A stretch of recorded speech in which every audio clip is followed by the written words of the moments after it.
Welcome to the Daily Kong. It's good to be back. I've been away for a while due to uni. I do a computer games programming course at De Montfort in Leicester, and yeah, for the past 2 months or so, we've had massive amounts of coursework to be done. But anyway, got over that now, done all my coursework, so time to start bringing you guys reviews again.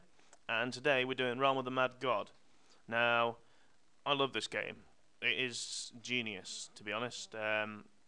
My favourite ever game is Diablo 2 and Diablo 3. No, not March the 12th. I can't remember the release date, but it's soon and it's awesome. Diablo 3 is coming out very soon, and that is that's gonna take a lot more of my time away. But anyway, yeah, Diablo 2 being my favourite game. I love random sort of just hack and slash like loot games where the whole purpose is just to get better loot. You know, once you finish the end game, that's just it. The end game is just running around getting loot, and that is what Realm of the Mad God does perfectly. Now, it brands itself as a co-op fantasy MMO shooter, and that's pretty much exactly what it is.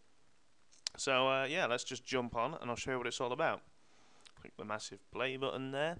Now, you'll notice that it's a bit of a weird starting screen.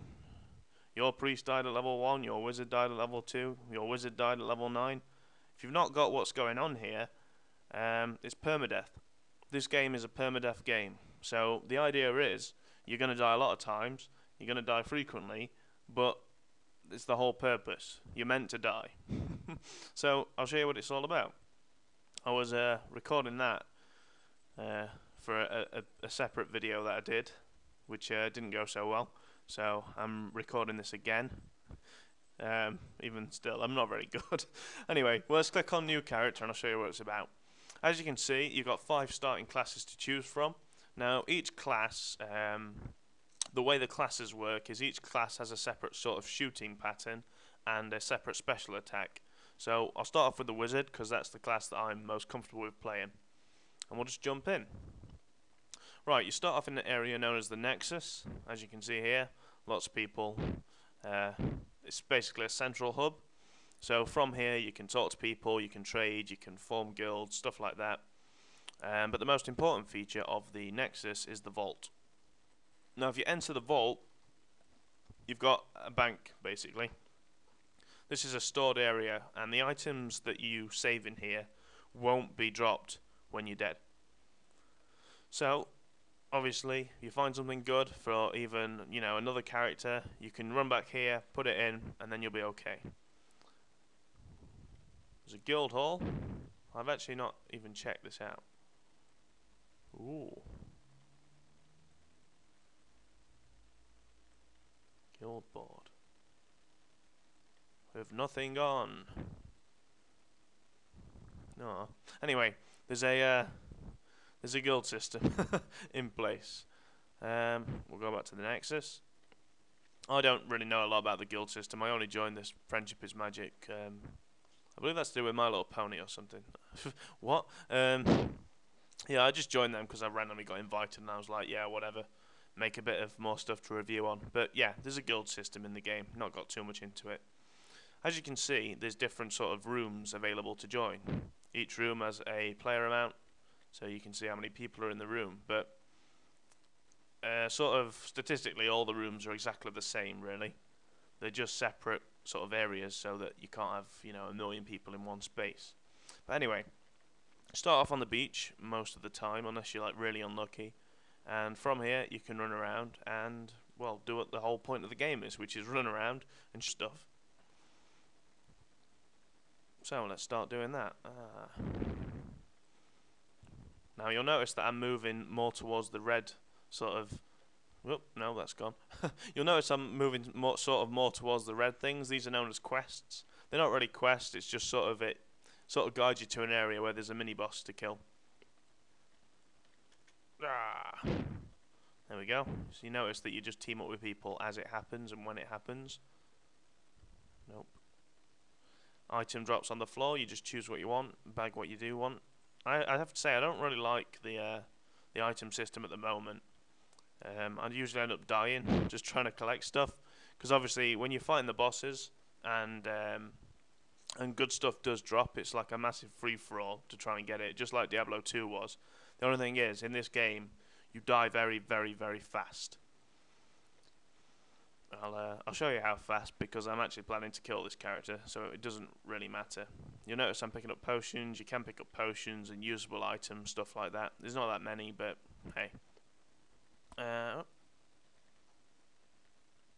Let's kill these. Now you'll notice by pressing spacebar I do my special attack. Just like that. Each class has its own different special attack and shooting patterns.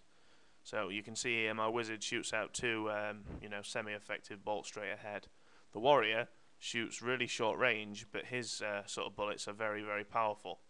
And it works like that, basically. You notice people asking for trains at the bottom. Trains are basically when a massive group of people just join up and run through a certain area. So that's a train. Let's try not to die. Screw you. Now, as I said, the rooms are fundamentally the same. That's because each room will have this map. This map is pretty much standard to every single room. But when after killing certain bosses, then dungeon sort of portals open up, and you can go to special areas, and those areas contain different loot, and just general stuff like that, basically. Anyway, let's show you the death system. So I now am level 2. Max level is 20 at the moment. But, for example, I really shouldn't do this. You can look on the minimap, and all these yellow dots are different players, as you can see. And you can just click and teleport to them. Ooh, items. Oh, I'm going to die. Healy, healy. There we go. Anyway. I should have died, really. Why am I still alive? Anyway, I'm just moving around with these guys. I will die pretty soon. There we go. It does get really hectic, especially in the later bosses. So while you're just running around like this, you only sort of fight mini bosses and certain true bosses. Now, these bosses sort of lead the way to the whole name of the game, and that's Realm of the Mad God. There's a guy on this called Oryx, and he's like a proper badass, basically. And once you've killed his so many bosses, then he closes the realm so no one else can join the game, and then you have to fight him.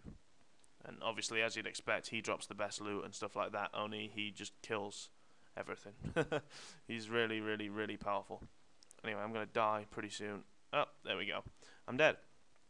So, after you die, you get a sort of results screen.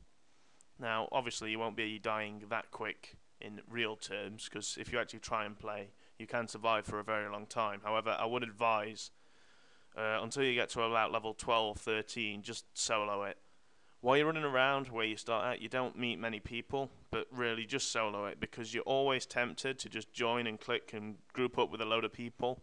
And that can work if it's a train, because some people do like sort of low-level trains where they will run through and pick up a load of kills together. But if you just teleport to a place where there's loads of 20s fighting bosses, you will die in one shot. So don't. Invest the time at the start just so you can have a nice, easy ride at the end, as it were. Anyway, after you die, you get a scoreboard, so you can see how badly you've performed. Me there with 0 fame did a stellar job. That's just the weekly scores. 11,000 he scored, and top scores you're looking about 57,000. There we go. Anyway, I'll just show you a bit of difference. So I'm just going to jump on a priest here. Oh, that's a point. Oh, I need to go and die now. Let me go and die. Kill me. Are you not entertained? Oh, screw this. Nope. There we go. Hurrah! Thanks. Anyway, I just forgot to tell you guys something. Scoreboard again. Each character has 5 different quests. Now, most of these quests are just earn a certain amount of fame, but that's what you need to do to unlock the newest characters. So, if I want a necromancer, I've got to reach level 20 with my priest. So, I could do that if I was patient enough, but I'm just not. But each class has its own quests. So you'll see on my wizard, I've unlocked one of them, and my next goal is to earn 150 fame. On my priest, I only need to earn 20 fame. Fame is accrued by different sort of factors, like how many tiles you've explored, how many monsters you've killed, how many sort of team level ups you've had, stuff like that. But it does work out, and you can get a lot of fame if you do play it properly. I mean, some characters can last you, days and days. Because obviously, once you get to level 20 and you've got a load of badass items, you really, really don't want to die. But yeah, hopefully that's give you a good enough view or overview of Realm of the Mad God. I do hope you come and play it, because obviously the more people the better. The more money this guy makes, the more stuff he's going to add to the game. As I said, the guild system's a new sort of arrival, which I need to explore a bit more. But yeah, I'll probably be doing an updated video on this. Well, in the near future. I'll leave it a few weeks to develop, because there are constant updates coming out for this game. But I really do love it, and I suggest that if you like these kind of games, you do give this one a try, because it is a lot of fun. As always, the link to the game will be in the description. It's a Congregate game, so you will need an account to play, but if you've not got a Congregate account, you really should. Congregate is the best sort of web portal for games, easily. It's just like Xbox Live, you get an achievement system, you get everything. But yeah, check out Realm of the Mad God. If you've got any more questions or comments, post them down below. Please like and subscribe this video. That doesn't make any sense. Subscribe to my channel. I'm going to have more videos coming up soon. I've already got quite a few on them. I do Facebook reviews of the games on Facebook, like Zynga, all them crap. Congregate reviews will be coming out a lot more regularly, and I'm going to start looking into doing the strategy RTS browser-based games. There's quite a lot of them kicking about. I think after this, I'm going to review No The Artist. Pretty cool game. Used to play it about a year back, so I'm going to jump on that, see how that's changed, see if I can still give it a good review. So yeah, thanks for watching, guys. Rate, subscribe, like, all that jazz, and I'll see you in my next video.